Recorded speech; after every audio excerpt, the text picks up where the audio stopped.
29வது வசனம் தொடங்கி அதனுடைய 32வது வசனம் வரைக்கும் நாம் வாசித்து கர்த்தர் பிடிக்கிறது மூலமாக நமக்கு கொடுக்கப்படுகிற வார்த்தைகளை அவன் கொள்ள கர்த்தர் நமக்கு கிருபை செய்வாராக. எனக்கு அருமையான இந்த பிள்ளைகளே இந்த வசனத்தை கேட்டுக்கொண்டிருக்கிற நம்பிக்கையின் வாசல் கிறிஸ்டியன் அசெம்பிளி தேவ பிள்ளைகளை, சோசியல் மீடியா ஆன்லைன் ஃபேஸ்புக் மூலமாக கேட்டுக்கொண்டிருக்கிறார் தேவ பிள்ளைகளை, உங்கள் எல்லாரையும் ஆண்டவர் ரட்சகராகிய இயேசுவின் நாமத்தினாலே வாழ்த்துகிறோம், வரவேற்கிறோம்.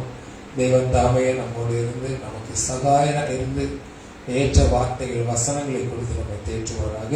இப்பொழுது நாம் இருக்கிற இடங்களை எளிமை நின்று பரிசுத்த லூக்கா நற்செய்தி அதனுடைய 29வது வசனம் முதல் 32வது வசனம் வரைக்கும் நாம் சேர்ந்து வாசிக்க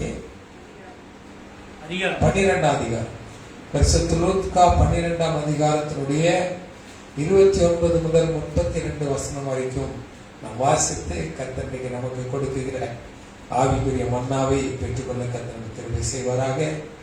பக்கம் 101 எடுத்துட்டீங்களா? சேர்ந்து வாசிப்போமா? சத்தமா சேர்ந்து வாசிப்போமா?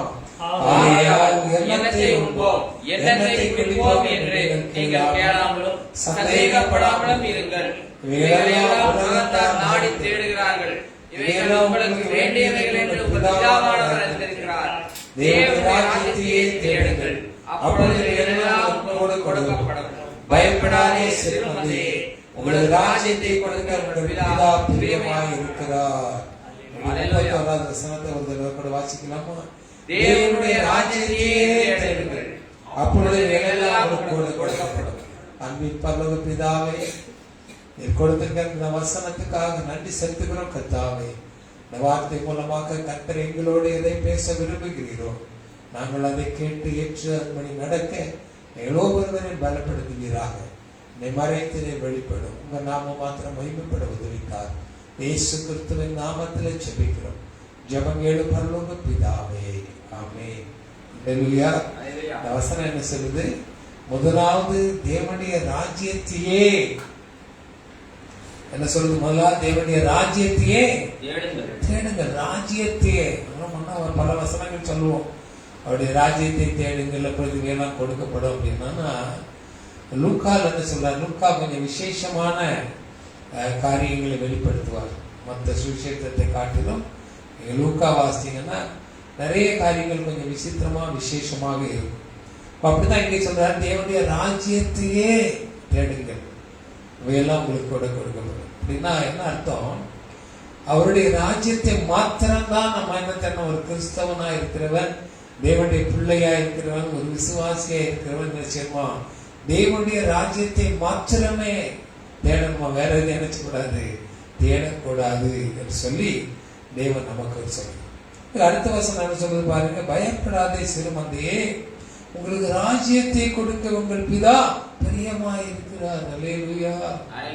ஒரு வீடே காணும், சொந்தமா ஒரு வீடே இல்லை, சொந்தமா ஒரு வாகனமே இல்லை, ஒண்ணுமே இல்லை, ராஜ்யத்தையே சொந்தமாய் கொடுக்கிறேன்னு சொல்றாரு. இதெல்லாம் எப்படி ஆகும்? இல்லை, இதெல்லாம் நிதானிக்கணும். ஒரு வசனத்தை படிக்கும் போது அந்த வசனம் என்ன சொல்லுது, அது நம்மோட என்ன பேச விரும்புகிறது என்பது ஆழமா நம்ம திங்க் பண்ணணும் இல்லையா? இங்க இந்த கடல்ல பாத்தீங்கன்னா மேலோட்டமா போறவங்க உண்டு, பாஸ்டமா சொன்ன மாதிரி காலை நினைக்கிறவங்க உண்டு, அலையில காலை நினைக்கிறவங்க உண்டு, இன்னும் கொஞ்சம் பெருசா போறவங்க கடலை குளிக்கிறவங்க உண்டு. ஆனா கடலுக்குள்ள இருக்கிற முத்துக்களை எடுக்க வேண்டும் என்றால் என்ன செய்யணுமா? ஆழக்குள்ளாக நம்ம போனாதான் அந்த முத்தை என்ன செய்ய முடியும், எடுக்க முடியும் இல்லையா? ஆண்டவர் அப்போஸ் இங்கே பேதுருவை என்ன செய்றாரு, தன்னுடைய ஊழியத்துக்கு பிரதிஷ்டை பண்றாரு. அவனை அழைக்கிறார். அழைக்கும் போது செய்றாரு, அவனுக்கு ஒரு காரியத்தை வெளிப்படுத்தி கொடுக்கிறார். என்ன கொடுக்கிறாரு? அவன் மீன் பிடிச்சிட்டு இருக்கிறான் இல்லை, அன்னைக்கு அவனுக்கு மீன் கிடைக்கல.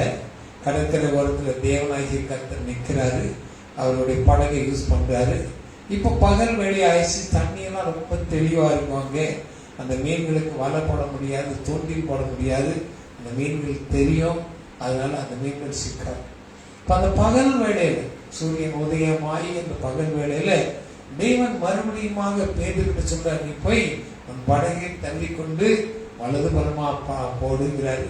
இன்னொரு சந்தர்ப்பத்தில் சொல்றாரு, உன் படகை ஆழங்களுக்குள்ள சென்று என்ன செய், நீ வலையை போட்டு சொல்லி ஆண்டவர் சொல்றதை நம்ம பார்க்கணும். அவங்க என்ன செய்யறாரு, நமக்கு ஒரு படிப்பை படிச்சு கொடுக்கிறார். என்னன்னா, வேதத்துள்ள ரகசியங்களை அறியும்படி என் கண்களை திறந்தரணும் என்று சொல்லி ஒரு வாசனம் இல்லையா? தாவீது சொல்றான் 119 சங்கீதத்துல தாவீது சொல்றான், ஆண்டவரே வேதத்தின் ரகசியங்களை நான் அறிந்து கொள்ளும்படி என் கண்களை திறந்தரணும். கண்ணு திறக்காமலா பைபிள் எடுத்தீங்க? கண்ணு திறக்காமல அவங்க தலைவாணிக்கு பதில் பைபிள் வச்சீங்க? கண்ணு தெரியாமல பைபிளை தூக்கிட்டு வந்தீங்க கோயிலுக்கு? கண்ணு தெரியலையா? நமக்கு கண்ணு இருக்கா இல்லையா? இருக்கா இல்லையா? ஆமென் சொல்லுங்களேன். அல்லேலூயா. இல்லையா? கண்ணு இருக்குது, ஆனா என்ன செய்ய மாட்டேங்குது?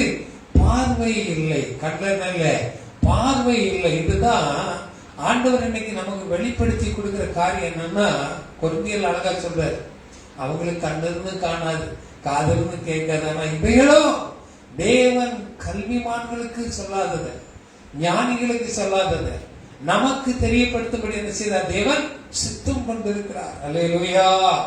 நான் தேவனுடைய வசனத்தை பார்ப்பதற்கு, இந்த வசனத்தில் உள்ள காரியங்களை நம்ம தெரிந்து கொள்வதற்கு நமக்கு என்ன செய்யணுமா? நம்ம கண்கள் திறக்கப்பட வேண்டும். அல்லேலூயா. இப்ப பைபிள் எடுத்தோம்னா என்ன சொல்றீங்க? ஆண்டவரே உங்க வசனத்தை படிக்க வந்திருக்கிறேன், அந்த வசனத்துல சத்தியங்களை அறிந்து கொள்ள வந்திருக்கிறேன், இன்னைக்கு எனக்கு எதை நீர் வெளிப்படுத்த கொடுக்க விரும்புகிறீரோ அதை பெற்றுக்கொள்ள வந்திருக்கிறேன் அப்படின்னா என் கண்கள் திறக்கப்படணும். அல்லேலூயா. சொல்ல மாட்டீங்க நீங்க? வசனத்தோட நீங்க வந்தீங்கன்னா தான் இந்த வசனம் உங்களுக்குள்ள ஏறும், இந்த வார்த்தையின் மகிமை உங்களுக்கு கிரீஸ். ஆமென்னா என்ன அர்த்தம்? ஆமென்னா என்ன? அப்ப ஆமேன் சொல்ல மாட்டீங்கன்னா அப்புறம் என்ன அர்த்தம்? எனக்கு இல்ல வேற யாருக்கோ சொல்றாரு போல இருக்கு பாஸ்டர், வேற யாருக்கோ உபதேசம் பண்றாரு போல. ஆமேன்னா அது ஆமேன் அக்செப்ட் பண்ணணும். அல்லேலூயான்னா தேவனை மகிமைப்படுத்துகிறோம் அப்படின்னு இதெல்லாம் நம்ம பின்னால வர வரதான் என்ன செய்யணும்? சத்தமா சொல்ல சொல்ல சத்ரு ஓடி போவான். இப்ப சத்ரு என்ன செய்யறான்? நம்ம கண்ணை கட்டுகிறான், நம்ம கையை கட்டுறான், நம்ம வாயை கட்டுறான், நம்ம சரீரத்தை கட்டுறான், எல்லாவற்றையும் கட்டி போட்டு வைக்கிறதுனால நினைச்சிடும் வாயை திறக்க மாட்டோம், கையே திறக்க மாட்டோம், கையை கூட கட்டி வச்சுட்டு உட்கார்ந்துருக்கோம். ஆண்டவர் சொல்றாரு, கையின் விலங்குகளை உடைச்சிட்டேன். அல்லேலூயா. அப்படின்னா கைகளை உயர்த்தி கைகளை தூக்கி ஆண்டவருக்கு நினைச்சோம் மகிமையை செலுத்தணும். அதுக்கு தான் நினைச்சார் நம்முடைய கைகளின் விலங்குகளை உடைச்சிருக்கிறார்.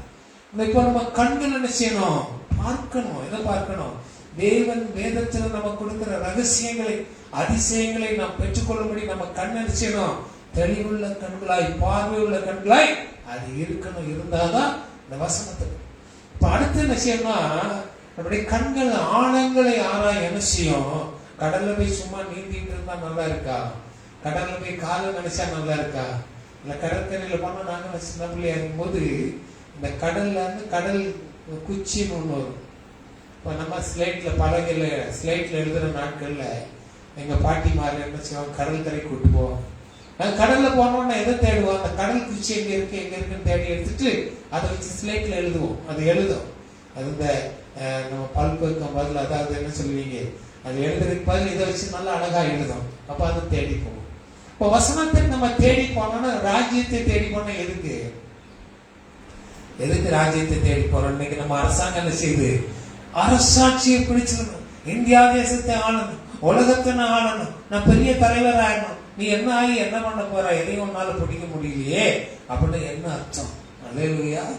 இல்லையா? எதை கொண்டு நாம் செய்கிறோம், எதை கொண்டு நாம் ஆராயிறோம், எதை கொண்டு நாம் வெற்றி பெறுகிறோம், இதை நம்ம தெளிவா நம்ம தெரிஞ்சுக்கணும்.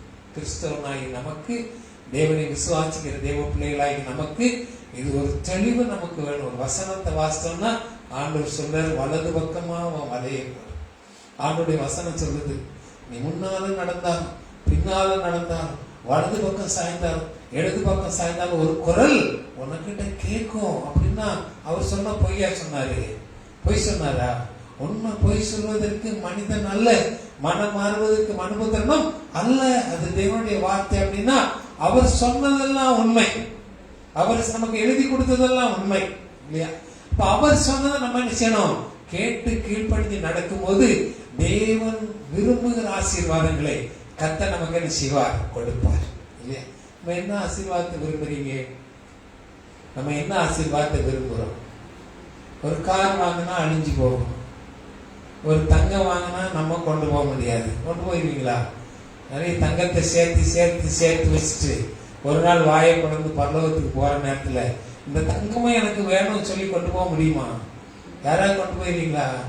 காதுல முட்டுக்கோன்னு சின்னதா இருந்தா கூட அதை செய்வாங்க, களத்த முடியலாம் காதை வெட்டியாவது அதை எடுத்துட்டு தான் அனுப்புவாங்க. அல்லேலூயா. அப்படித்தானே இல்லையா? உண்மையா இல்லையா? ஆமை சொல்லுங்களேன். உண்மையா இல்லையா?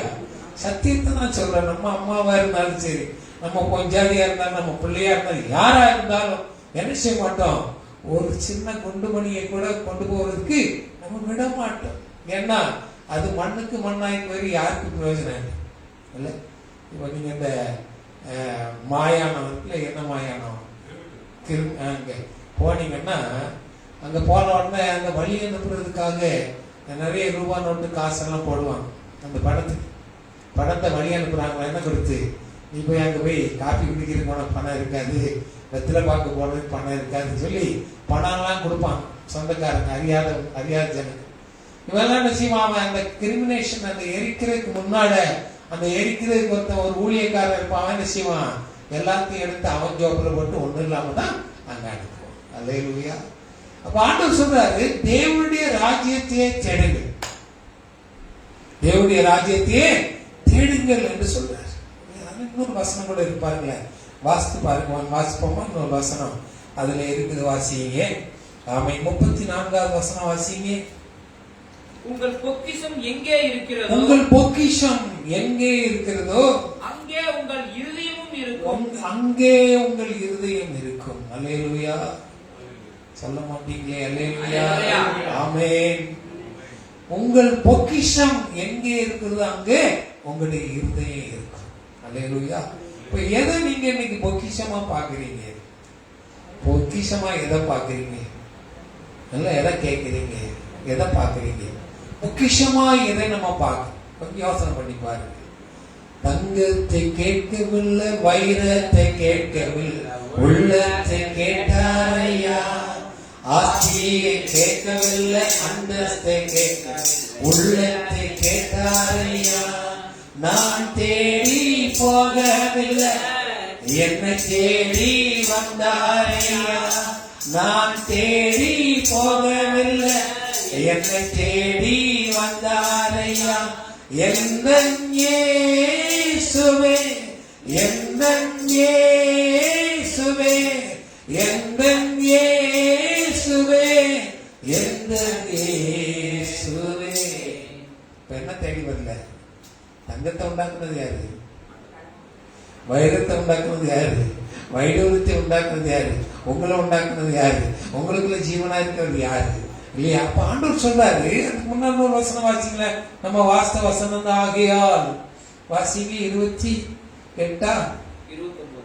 ஆகையால் எண்ணத்தை உண்போம், எண்ணத்தை உண்போம், எண்ணத்தை குடிப்போம், எண்ணத்தை குடிப்போம் என்று நீங்கள் சந்தேகப்படாமலும் கேளாமலும் இருங்கள். இல்லப்பா, சரியா வாசிங்கப்பா. இப்படி இருக்க 28 வாசிங்க. அற்ப விசுவாசிகளே, இன்றைக்கு காட்டிலிருந்து நாளைக்கு அடுப்பிலே போடப்படுகிற புல்லுக்கு தேவன் இவ்விதமாக உடுத்துவித்தால் உங்களுக்கு உடுத்துவிப்பது அதிக நிச்சயம் அல்லவா? ஆமென். அதனால என்ன செய்வோம்? எண்ணத்தை உண்போம், எண்ணத்தை சேர்ப்போம். எது சொல்லி என்ன செய்யுங்க? கவலைப்படாதீங்க, எல்லாம் வச்சு உங்கள் பிதா அறிந்திருக்கிறார். என்ன செய்யறாரா? பிதா எப்ப அறிவாரு? எப்ப அறிவாரு? முதலாவது தேவனுடைய ராஜ்யத்தையும் அவருடைய நீதியே தேடும் போது அவர் அறிவார். இல்லையா? இப்ப உலகத்தை தேடி உலகத்து காரியங்களுக்காக நம்ம போனா என்ன செய்வாரு? நீ உலகத்தை பார்த்து போறல, நீயே பார்த்துக்க. நான் முழு வைராக்கியம் வாஞ்சிய ஆண்டவரே, நான் உண்மை மாத்திரம் பார்ப்பேன் ஆண்டவரே, உமக்கு மாத்திரம் ஆண்டவரே, உடைய ராஜ்யத்துக்கு மாத்திரம் சொல்லி நம்ம நிற்கும் போது கர்த்தர் செய்வார், நமக்காக எல்லாவற்றையும் அவர் செய்து முடிப்பார். அல்லேலூயா. ஏன் அந்த ராஜ்யத்தை தேடணும்? ஏன் அந்த ராஜ்யத்தை தேடணும்? எப்படி தேட முடியும் அப்படின்னு சொல்லி நம்ம கொஞ்சம் பார்க்கணும். இன்னைக்கு கொஞ்சம் என்ன செய்யலாம்? சிந்தித்து பார்க்க கர்த்தர் நமக்கு கிருபை செய்வாராக. ஏன் அப்படின்னா, எதை நம்முடைய ஜீவியத்துல நம்ம எதை முக்கியமாய் கருதுகிறோம் அப்படின்னா, நம்முடைய ஜீவனை, நம்முடைய சரீரத்தை, நம்முடைய ஜீவனத்தான் எல்லாவற்றையும் காட்டில் முக்கியமா பார்க்கணும். ஒரு பலவீனம் வந்துச்சுன்னா இருக்கிற நகையை கொண்டு அடமானம் வச்சு, இல்ல பேங்க்ல இருக்கிற எப்படியே முறிச்சாது, இல்ல இன்சூரன்ஸ் வச்சாது நம்முடைய சரீரத்தை ஆரோக்கியம் பண்ணுவதற்கு நம்ம விரும்புவோம். எதுக்கு?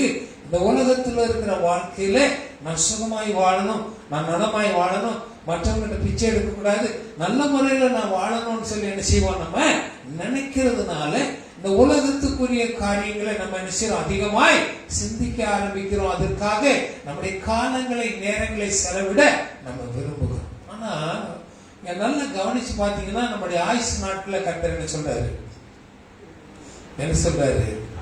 70 ஆண்டுகள், பலத்தின் மீதினால் 80 ஆண்டுகள். அதுல என்ன இருக்குன்னா சஞ்சலமும் வருத்தமும் தான் அதுல இருக்குன்னு சொல்லி ஆண்டவர் சொல்றாரு. இந்த 80 முடிஞ்சு 80, 90 ஆச்சு, 100 ஆச்சு, சரி 120 ஆச்சு இல்லையா? அதுக்கு அப்புறம் இந்த உலகத்துல நம்ம வாழ முடியுமான்னு சொல்லி பாத்தீங்கன்னா நிச்சய முடியாது. இந்த உலகம் நமக்கு சொந்தமானது அல்ல. அப்படின்னா இந்த உலகத்துல நாம் சேர்க்கிற அந்தஸ்து, பொன் பொருள், வைடூரியங்கள் இதெல்லாம் நமக்கு சொந்தமானது அல்ல. சரிதானா? இந்த உலகம் நமக்கு சொந்தம் இல்லை. அப்படின்னா இந்த உலகத்துல நாம சேர்த்து வைக்கிறது நமக்கு சொந்தமானதே அல்ல. இது யாரோ ஒருத்தன் கொண்டு போவோம் இல்லையா? யாரோ ஒருத்தர் செய்வாங்க, கொண்டு போவாங்க. பிள்ளைகள் இருந்தா ஒரு 4 பிள்ளைகள் இருந்தா 4 பேரும் சண்டை போடுவான். என்ன செய்வான், எனக்கு இது வேணும், எனக்கு அது வேணும், அப்பா அம்மா வேணும்னா வேண்டாம், எது வேணும், அவங்கள முதியோர் இல்லத்துல சுகமா நான் விட்டுறேன், ஆனா எது வேணும், அவங்க சேர்த்த சொத்துக்கள் எங்களுக்கு வேணும், அவங்க சேர்த்த நகைகள் எனக்கு வேணும். இதுதான் என்ன செய்வாங்க, இதுக்காக ஓடுவாங்களே தவிர என்னுடைய தகப்பனார் எனக்கு விட்டு வைத்த நன்மைகள் என்ன, என்னுடைய தாயார் எனக்கு கொடுத்த நன்மைகள் என்ன என்பதை அறிய மாட்டேன். அல்லேலூயா. ஒரு கதை சொல்லுவாங்க, அப்பா நம்ம அஜித் சொன்ன கதை தான். என்ன செய்தாங்க, 2 சகோதரர்கள் 3 பேர் இருக்கிறாங்க இல்ல. அப்ப ஒரு சகோதரனுக்கு 2 பேர் எல்லாத்தையும் பிரிச்சு போயிட்டாங்க. உனக்கு ஒண்ணு வேண்டாடா, உனக்கு கல்யாணம் இல்லை, உனக்கு பொண்டாட்டி பிள்ளைகள் இல்லை, உனக்கு ஒண்ணு வேண்டாம் அப்படின்னு அண்ணம்மா 2 பேரும் பிரிச்சு போயிட்டாங்க.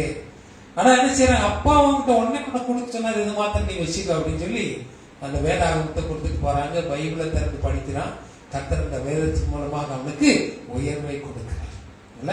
இப்ப நமக்கு இன்னைக்கு கொடுக்கிற பொக்கிஷம் என்ன இருக்குது? நம்ம பொக்கிஷம் நீங்க என்ன நினைக்கிறீங்க, எதை நினைக்கிறீங்க?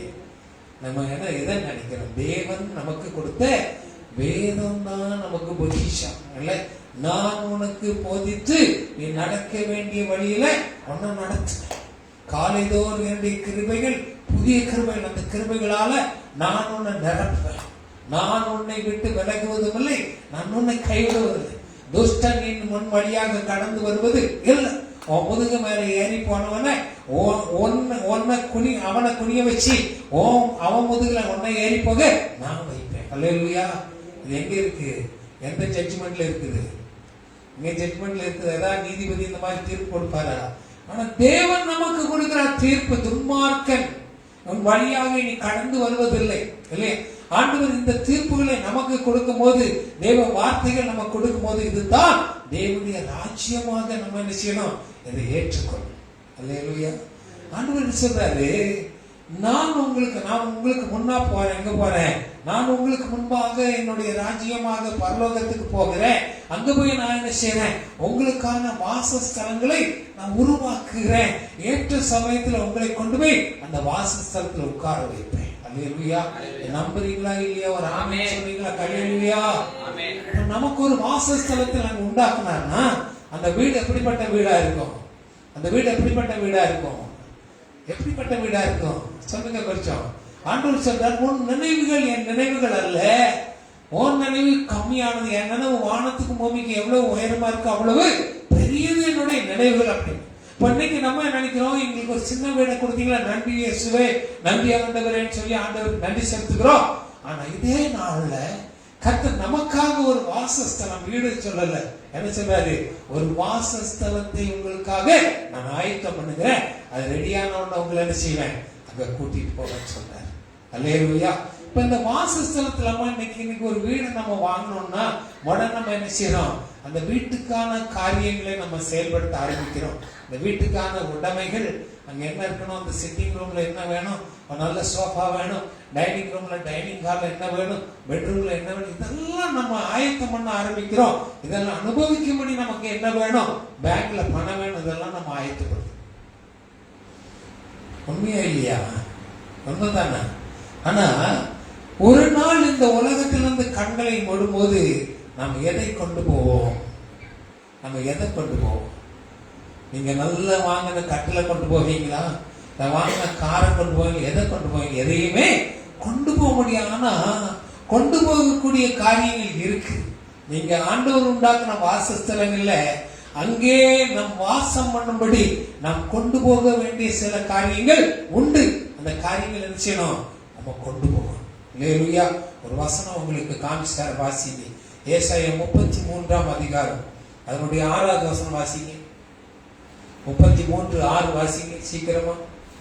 பூரண ரட்சிப்பும் ஞானமும் அறிவும் உன் காலங்களுடைய உறுதியாயிருக்கும். கர்த்தருக்கு பயப்படுதலே அதன் பொக்கிஷம். அல்லேலூயா, அல்லேலூயா. புரியுதா? வாசி பார்க்கலாம் அந்த வசனத்தை. பூரண ரட்சிப்பும், ரட்சிப்புக்கு மேல ஒரு ரட்சிப்பு என்ன சொல்றாரு? பூரண ரட்சிப்பு அப்படின்னா என்ன? இல்ல அதுல வேற ஒண்ணுமே இல்லை. அதுக்குள்ள there is nothing. அந்த ரட்சிப்புக்குள்ள வேற ஒண்ணுமே இல்லை. ஒரு பூரண ரட்சிப்பும் ஞானமும் அறிவும் காலங்களின் உறுதியாயிருக்கும். அல்லேலூயா.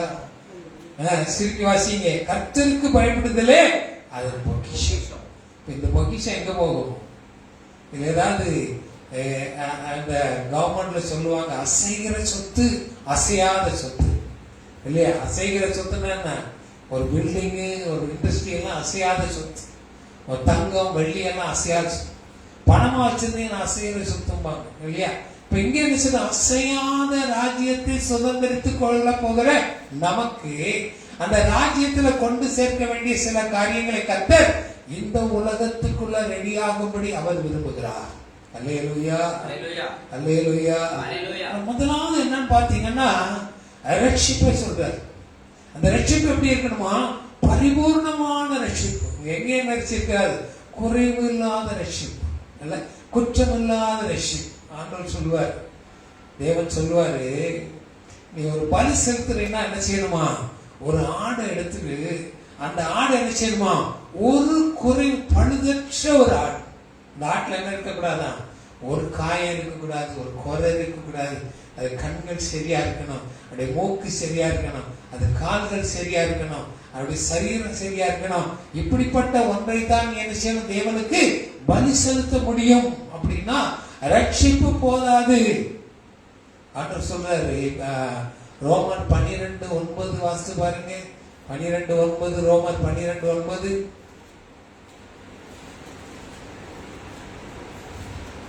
உங்கள் அன்பு மாயமற்றதா இருப்பதாக தீமையை வெறுத்து நன்மையை பற்றி கொண்டிருங்கள். சகோதர சிநேகத்திலே ஒருவர் மேல் ஒருவர் அச்சமாயிருங்கள். கனம் பண்ணுகிறதிலே ஒருவருக்கு ஒருவர் முந்திக் கொள்ளுங்கள். அசதியாயிராமல் ஜாக்கிரதையாயிருங்கள். ஆவியிலே அனலாயிருங்கள். கர்த்தருக்கு ஊழியம் செய்யுங்கள். நம்பிக்கையிலே சந்தோஷமாயிருங்கள். உபத்திரவத்திலே பொறுமையாயிருங்கள். ஜெபத்திலே உறுதியாய் தரித்திருங்கள். இதெல்லாம் இதுக்கு பேர் தான் என்னது? இதுக்கு பேர் தான் என்னது? பூரணமான ரட்சிப்பு. ஒரு பூரணமான ரட்சிக்கப்பட்ட மனுஷன் இந்த பொக்கிஷங்களை உடையவனாய் இருப்பான். இந்த ஆவியின் கனிகளை உடையவனாக அவன் இருப்பான். இவன் தான் பூரணமாக ரட்சிக்கப்பட்டான். இதெல்லாம் இல்லைன்னா ரட்சிப்பு உண்டு. என்ன உண்டு? ரட்சிப்பு உண்டு இல்லையா? திருவிளையாடல் ஒரு சினிமா வந்தது இல்ல, பழைய காலத்து நான் பார்த்த சினிமா ரொம்ப இஷ்டம். என்னன்னா அங்க ஒரு புலவர் போய் சொல்லுவார், இந்த ராஜா சொல்லுவார், என்னை புகழ்ந்து பாடுகிறவனுக்கு இவ்வளவு பொற்பணங்கள் கொடுக்கிறேன்னு சொல்லி சொல்லுவார் ராஜா. அப்போ எல்லாருக்கும் அந்த ராஜாவை பத்தி புகழ்ந்து பாடுறது தெரியாது.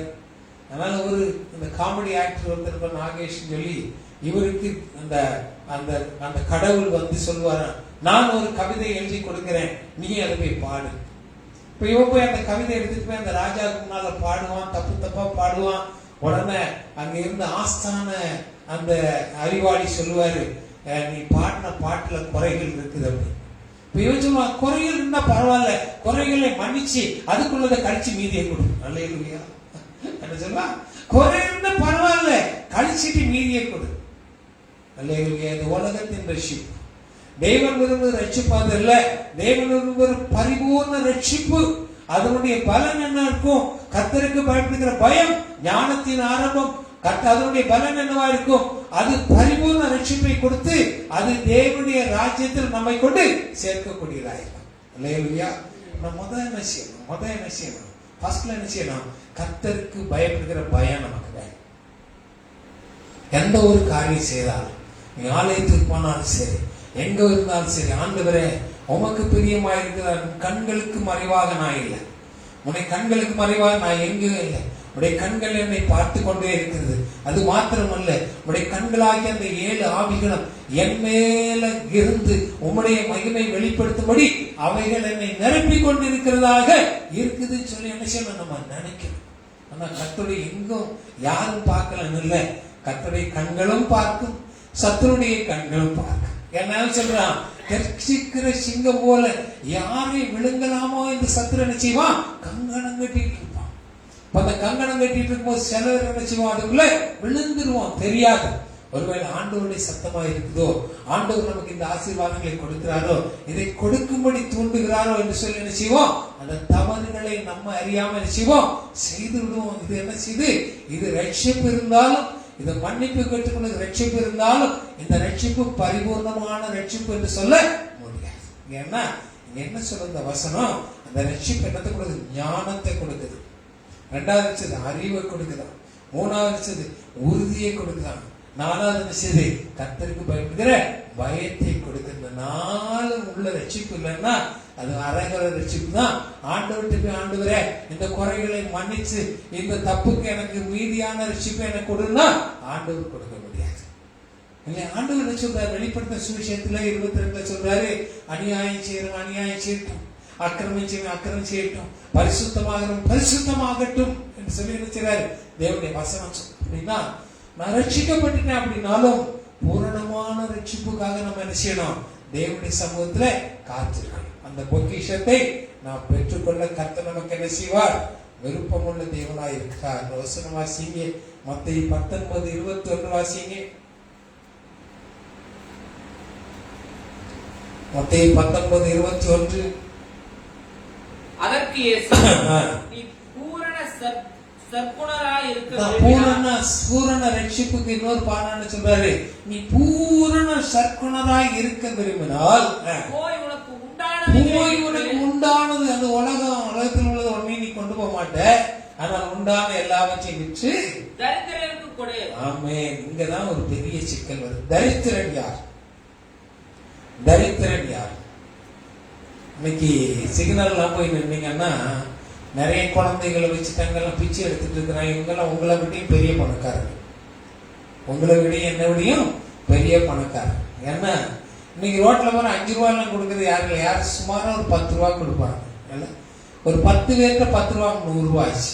இந்த சிக்னல்ல ஆயிரக்கணக்கான பேர், இந்த ஆயிரக்கணக்கான ஒரு 10% கொடுத்தாங்க 1000 ரூபாய் ஈஸியா நிச்சயமா சம்பாதிச்சுட்டு போயிடுவான். அல்லேலூயா. அவன் என்ன எடுக்கிறான்? பிச்சை எடுக்கிறது போல தங்களுடைய வருமானத்தை பெருக்கிக் கொள்றான். ஆனா உண்மையான தரித்திரன் என்பவன் யார்? உன் கண் கண்ட சகோதரனுக்கு நீ உதவி செய்யாம உன் கண் காணாத தேவனுக்கு நீ உதவி செய்யறேன்னு சொன்னா அது எப்படிப்பட்ட நியாயம்? அப்படின்னா உன் கண் முன்னால காண்கிற தரிசனம் யார் என்று சொன்னால், சுவிசேஷத்தை அறிய முடியாதபடி கட்டுகளோடு இருக்கிற ஒரு மனுஷன், ஒரு மனுஷி என்ன செய்வாங்க? உன் கண் முன்னால இருக்கக்கூடிய ஒரு தரித்திரனா இருப்பான். அப்போஸ்தலர் என்ன செய்யறாங்க? பேதுரு யோவானும் என்ன செய்யறாங்க? அந்த ஜெபாலயத்துல ஜெபம் பண்ணி போறாங்க. அங்க ஒரு சப்பானி ஒருத்தன் உட்கார்ந்து இருக்கிறான். இவங்கிட்ட கேட்கிற, ஐயா ஏதாவது கொடுத்துட்டு போங்க, எல்லாரும் கொஞ்சம் கொஞ்சம் கொடுத்துட்டு போறாங்க. வெளியே போனா கொடுக்குறாங்க. இவங்கிட்ட வரும்போது இவங்கிட்டே ஒண்ணும் இல்லை, என்ன கொடுக்கறதுக்கு இருக்கு? வண்ணி இல்லை. ஆனா அவங்க என்ன சொல்றாங்க? நீ கேட்கிற பொண்ணு மணி என்கிட்ட இல்லை. இதுதான் வசனம். நீ கேட்கறது என்கிட்ட இல்லை. அல்லேலூயா. சொல்ல மாட்டீங்களா? வர்றீங்களா? வசனத்துல வர்றீங்களா? நீ கேட்பது என்கிட்ட இல்ல. நீ கேட்கிற உலகத்தின் ஆஸ்தியை கேட்கிற, உலகத்தின் அந்தஸ்தை கேட்கிற, உலகத்துக்குரிய காரியத்தை கேட்கிற, நீ அழிந்து போகிறத கேட்கிற. நான் அழியாத ஒன்றை நான் உனக்கு கொடுக்க விருப்பமா இருக்கிறேன். அல்லேலூயா. எத்தனை பேர் இந்த கால விருப்பமா இருக்கிறீங்க? அல்லேலூயா, அல்லேலூயா, அல்லேலூயா. என்ன செய்யறாங்க? அவன்கிட்ட சொல்றான், நான் என்கிட்ட இருக்கிறத உனக்கு தருகிறேன், என்கிட்ட இருக்கிற பொக்கிஷத்தை உனக்கு தருகிறேன். இப்ப என்ன செய்ய? எழும்பி அல்லேலூயா. இது முக்கியமா? அந்த காசு முக்கியமா? இது முக்கியமா? அவன் எழுந்து நடந்தா அவன் எவ்வளவு உற்சாகமா இருக்கும். தன்னை கொண்டு தன்னை காப்பாற்றிக் கொள்ள அவனால் முடியும். ஆனா முடவனாய் உட்கார்ந்துட்டு இருந்தா இன்னொருத்த வந்து உங்களுக்கு ஸ்பூன் பீட் கொடுத்துட்டே இருக்கு. இதான் வசனத்தை பற்றிக்கொள்ளணும், வசனத்தை உறுதியாய் பிடிச்சுக்கணும், வசனத்தோடு ஒன்றி நடக்கணும், வசனத்தை உணவாக்கி கொள்ளணும். வசனமே வசனமே வசனமே என்னோட பேசுன்னு சொல்லி ஆண்டவர்கிட்ட கேட்கணும். இதை கேட்டாதான் என்ன செய்யணும்? மீன் சாப்பிட்ட மாதிரி இருக்கும்.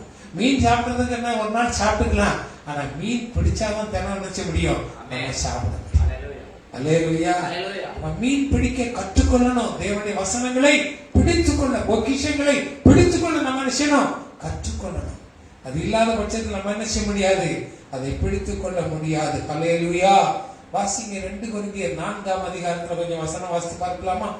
2 கொரிந்தியர் 4ஆம் அதிகாரம் 7வது வசனம் வாசிங்க. 2 கொரிந்தியர் 4. மகத்துவமுள்ள வல்லமை எங்களால் உண்டாயிராமல் தேவனால் உண்டாயிருக்கிறது என்று விளங்கும்படி இந்த பொக்கிஷத்தை மண்பாண்டங்களிலே பெற்றிருக்கிறோம். இந்த பொக்கிஷத்தை மண்பாண்டங்களிலே பெற்றிருக்கிறோம். அல்லேலூயா. இப்ப என்ன பொக்கிஷம்? அது என்ன பொக்கிஷத்தை ஆண்டவர் நமக்கு கொடுத்திருக்கிறார்? இந்த சரீரம் எதனால உண்டாக்கப்பட்டிருக்கு நமக்கு எல்லாருக்கும் தெரியாது. செய்தார், மண்ணை பிசைந்து மனிதனை உண்டாக்கின தேவன் இல்லையா? இந்த மண்ணான மனிதனுக்குள்ளாக தேவன் தன்னுடைய சுவாசத்தை ஊதினால் அவன் ஜீவ ஆத்மாவாக மாற்றப்படும். இந்த மண்ணான மனுஷனுக்குள்ள ஒரு பொக்கிஷத்தை வைத்திருக்கிறார். அல்லேலூயா. புரியுதா உங்களுக்கு? ஒரு பொக்கிஷத்தை வைத்திருக்கிறார். ஊதுறார். என்னத்தை ஊதுகிறார்? தன்னுடைய வசனத்தை ஊதுகிறார். ஆண்டவர் சொல்றாரு, மத்தேயு 10ஆம் அதிகாரத்துல நீங்க வாசித்து பாத்தீங்கன்னா 12 ஸ்ரீசனையும் கூப்பிட்டு அவர்கள் மேல் தன்னுடைய ஆவியை ஊதி நீங்க எங்கும் போய் சுவிசேஷத்தை பிரசங்கிங்க. அவங்க திரும்பி வர்றாங்க, ஆண்டவரே உடைய ஆவி எங்கள் மேல் ஊதப்பட்டதுனால, அந்த பொக்கிஷத்தை எங்களுக்கு கொடுத்ததுனால, நாங்க போய் ஜெபம் பண்ணதுனால அநேக பேய்கள் பிசாசுகள் வியாதிகள் ஓடுனதை நாங்கள் பார்த்தோம். மகிழ்ச்சி. ஆண்டவர் சொல்றாரு, பிசாசு உங்களுக்கு கீழ்ப்படிதனால நீங்க சந்தோஷப்படாதீங்க, உங்க பெயர்கள் பரலோகத்தில் இருப்பதற்காக சந்தோஷப்படுங்க. அல்லேலூயா சொல்லலாமா? அல்லேலூயா. உங்கள் பெயர்கள் பரலோக ராஜ்யத்தில் எழுதப்பட்டிருப்பதற்காக சந்தோஷப்படும். இப்ப என்ன செய்யணும்? முதலாவது நம்ம தேட வேண்டிய தேவனுடைய ராஜ்யத்தையே, அந்த ராஜ்யத்தின் பிரதிநிதியாக நான் இருக்கணும். அந்த ராஜ்யத்தில் இருக்கிற அந்த புஸ்தகத்துல என் பேர் இருக்கணும். அங்க இருக்கிற ரேஷன் கார்டுல என் பேரு இருக்கணும். அல்லேலூயா. அது இருந்தாதான் நிச்சய முடியும். தேவனுடைய ராஜ்யத்தின் பிரஜையாக நாங்க இருக்க முடியுமே தவிர எனக்கு இல்லைன்னா அங்க இடம் கிடைக்கிறதுக்கு வாய்ப்பு இல்லை. ஆமென் சொல்றீங்களா? அல்லேலூயா. இல்ல அப்ப என்ன செய்யணும்? தேவனுடைய ராஜ்யத்துக்கு உரியதுலயே நம்ம சிந்தித்து கொண்டிருக்கணும்.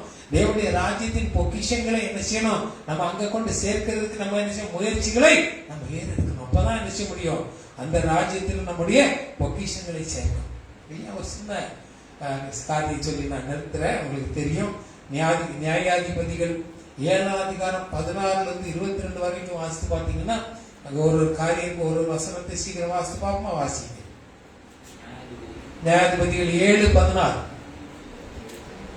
அப்பொழுது மற்றவன், இது யோவாசின் குமாரனாகிய கிதியோன் என்னும் இஸ்ரவேலனுடைய பட்டயமே அல்லாமல். நல்லா தெரியும், நேரம் இல்லை, நான் சொல்றேன் உங்களுக்கு. அந்த சம்பவம் தெரியும் இல்லையா?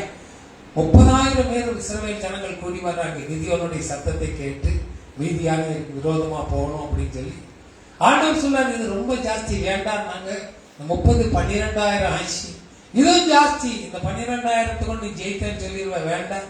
அவங்களை அனுப்ப வெறும் 300 பேர். எவ்வளவு இருக்காங்க? வெறும் 300 பேர். ஆனா கிதியோன் என்ன செய்யறான் பாருங்க, இந்த 300 பேர் கையில ஒரு மண்பானத்தை கொடுக்கிறான். இந்த மண்பானத்துக்குள்ள என்ன கொடுக்கிறான்? ஒரு பந்தம், தீ எரிகிற விளக்கை அந்த பானைக்குள்ள வச்சு கொடுக்கிறான். இப்ப யார் சொல்றான்? எக்காலம் வரும்போது பானை உடைங்க அப்படிங்கிறான். இப்ப இவங்களும் செய்யறாங்க. எக்கால சத்தம் கேட்கும் போது அவங்க கையில இருந்த பானை உடைக்கிறாங்க. அங்க இருந்த வெளிச்சம் செய்து பிரகாசமாகுது இல்லையா? இந்த வெளிச்சத்தின் பிரகாசத்தை பார்த்த உடனே மீதியான இருந்துச்சுன்னா, கிதியோனுடைய சேனை வந்து விட்டது, ஓடுன்னு சொல்லி நினைச்சார், எல்லாம் ஓடிப்பார். அல்லேலூயா. இன்னைக்கு அதே போலதான் என்று திருப்பி வாங்க 2 கொரிந்தியர்ல அதே 4ஆம் அதிகாரத்துல வாங்க. ஒரு நல்ல வசனம் இருக்கு, நான் காமிச்சு கொடுக்கிறேன். 2 கொரிந்தியர் அது 4ஆம் அதிகாரத்துல ஒரு வசனம், சீக்கிரமா வாசிக்கலாமா? வாசிங்க அதனுடைய ஆமென். Praise the Lord. ஹalleluya. ஸ்தோத்திரம். 2 கொரிந்தியர் 4ஆம் அதிகாரத்துல ஆமென். வாசிங்க அதனுடைய 5 6வது வசனம் வாசிங்க. இது இருளிலிருந்து வெளிச்சத்தை பிரகாசிக்க சொன்ன தேவன் இயேசு கிறிஸ்துவின் முகத்தில் உள்ள தமது மகிமையின் அறிவாகிய ஒளியை தோன்ற பண்ணும் பொருட்டாக எங்கள் இருதயங்களிலே பிரகாசித்தார். ஹalleluya. ஜோதனா வாசிங்க நல்ல மெதுவா நிறுத்தி எல்லாம் கேளுங்க வசனத்தை.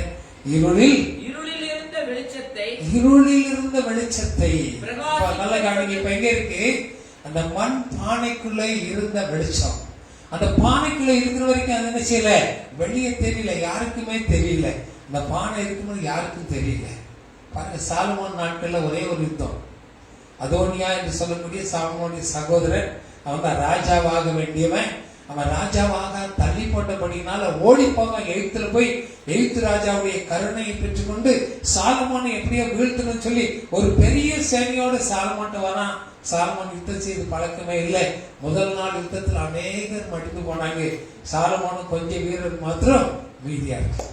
இப்ப சாலமோன் ஆண்டவர்கிட்ட கேட்கிற, ஆண்டவரே எனக்கு ஞானத்தை கொடுத்தீரே, உலகம் கொடுக்க முடியாத ஞானத்தை கொடுத்தீரே, இப்ப இந்த பெரிய சேவையை நான் ஜெயிக்கும்படியான அந்த ஞானத்தை பிரகாசிக்க பண்ண எனக்கு உதவி செய். ஆண்டவர் ஒரு வெளிச்சத்தை கொடுக்க என்ன கொடுக்கிறாரு? நீ செய்து வச்சிருக்க தங்க பரிசைகள் எல்லாம் எடுத்து நல்லா பாலிஷ் பண்ணி இருக்கிற அந்த கொஞ்சம் சேனைகள்கிட்ட கொடு. பகலில சூரியன் வரும்போது நான் சொல்ற மாதிரி செய்யும் சொல்லி சாலமோனுக்கு ஒரு அறிவை கொடுக்கிறார். சாலமோன் அதே மாதிரி செய்யறான். மேட்டு பக்கத்துல இந்த ஜனங்களை நிறுத்துறான். அந்த பக்கம் ஒரு பெரிய பள்ளம். இப்ப சாலமோன் இங்க இருக்கிறான்னு சொல்லி கேள்விப்பட்ட உடனே அந்த அதோனியா சேனைகளோட ஸ்பீடா குதிரைகளோடு வரான். ஆண்டவர் சொல்றாரு, இப்போ சாலமோனுக்கு அந்த நீ தொலைக்கன அந்த கேடயங்களை சூரியனுக்கு நேராக பிடி அப்படின்னு சொல்லும் போது அந்த சூரிய வெளிச்சம் என்ன செய்து அந்த கேடகத்துல பட்ட அந்த மகா பெரிய வெளிச்சம் இந்த எதிரிகளுடைய கண்கள் எல்லாம் குருடாக்கி பட்டதுனால அந்த மகா பெரிய பள்ளத்துல போய் எல்லாரும் ஆண்டு அழிச்சு போனாங்க. அதே போலதான் இடிவன் நாட்கள்ல இந்த மண் பானையை உடைச்ச உடனே அந்த பானைக்குள்ள உள்ள பிரகாசம் பெரிய வெளிச்சமா பண்ண உடனே மீதியானியர்கள் நினைச்சாங்க ஓடி போயிடும். அல்லேலூயா. இன்னைக்கு தேவன் அந்த பிரகாசத்தை தான் நமக்குள்ள வைத்திருக்கிறார். அந்த பிரகாசம் மற்றவர்களுக்கு ஒளி கொடுக்கும்படி தேவன் விரும்புகிறார். அல்லேலூயா. இந்த பொக்கிஷத்தை தான் ஆண்டவர் சொல்றாரு, முதலாவது தேவனுடைய ராஜ்யத்தையும் அவருடைய நீதியே நாடுங்கள் என்ன சொல்றாரு. அவர் வந்த நாட்கள் சொன்னார், உலகத்தை பார்க்கிறார், உலகம் முழுவதும் இருளா இருக்குது. அந்த இருளை பார்த்து என்ன சொல்ற, வெளிச்சம் உண்டாகட்டும் தான் முதல் சொல்றாரு. அந்த இருளெல்லாம் அகன்று போயிடுச்சு. இந்த இருளுக்கு இன்னொரு பேர் என்ன தெரியுமா? பாவம். இந்த இருளுக்கு இன்னொரு பேர் தெரியுமா? விசுவாசம் இல்லாத வாழ்க்கை. இந்த இருளுக்கு இன்னொரு பேர் அவிசுவாசம். அந்த இருளுக்கு இன்னொரு பேர் என்ன? வெளிச்சம் இல்லாத தன்மை. அல்லேலூயா. ஆண்டவராகிய இயேசு பிறப்பின் நாட்கள் சொல்றாங்க, மகா பெரிய வெளிச்சத்தை காண்கிறாங்க.